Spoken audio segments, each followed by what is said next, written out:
Yeah. I asked this to Francisco Yates as well, because he's from Toronto, like you.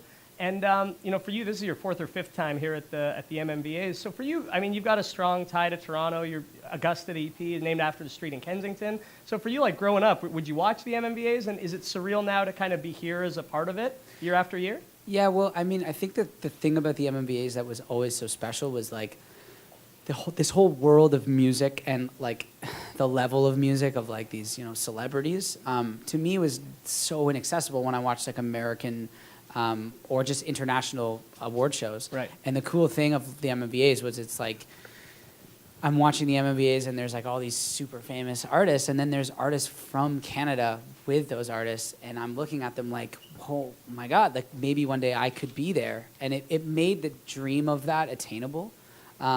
Which is really cool because now I kind of get to come here and represent my city and represent Canada and, show any kid watching the MMVAs, like, it's possible for you to make it to this level of success and get on a red carpet next to Halsey and all these really cool people. So that's really special. They're all talking about being next to you, too, which Right. is cool. Yeah, cool. Questions? Rudy? Hey, Scott, how you doing, man? Good, how are you? Good, great seeing you. too. What's the new music sounding like, and how do you think you've grown from, say, the first time that you were here at the MMVAs musically to what we're going to be hearing soon? I'd say partly I feel like I'm more, like, focused because I know what I'm good at now more than I did. And I feel like I've learned to really, like, listen and take my time and respect myself. And I think when I was younger, I thought, like, an essential part of making music was, like, beating the crap out of yourself. And that's not something that I really do anymore. So I think that's actually made my art a lot better and made my music making process, like more pleasurable. And I think it comes across in the music. Like, you can tell when you're listening to music that someone made when they were having a good time. And that's kind of what I want. So, yeah, and I don't know. I think I'm evolving with what's happening in the world, and I'm always trying to listen what other people are enjoying and, get inspired by stuff that's current and just, be on top of the game. Thanks, man. Hey. Yeah. Hey, Scott, how's it Hey, going? good. Thank you. It's Sam from 97.5 Virgin Radio in London.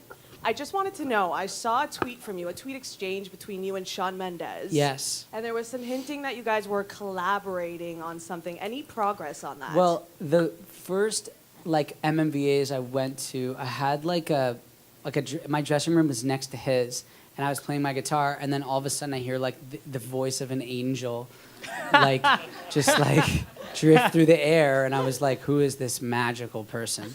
So I walked into his dressing room with my guitar, and we started writing a song, which we finished the next day on FaceTime or Skype or whatever it was.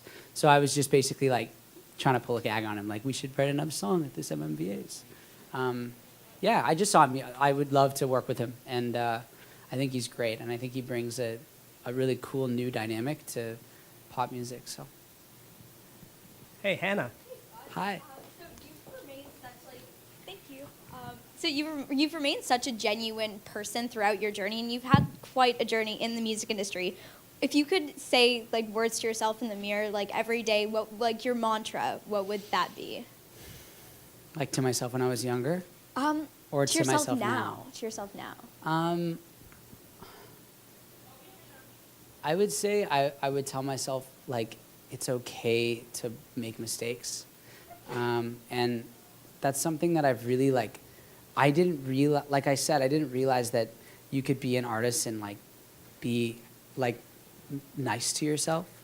I thought that being an artist involved, like, doing bad things to yourself and, like, having bad habits and being a badass and all that stuff. And now that I'm older and I've met enough artists that I look up to that are, like have, like, good life habits and, like, are happy and, like, have families and dogs and apartments, I realize, like, you really can, be happy and make art at the same time. So I say that to myself often. Like, I really believe in, like, talking to yourself like a friend.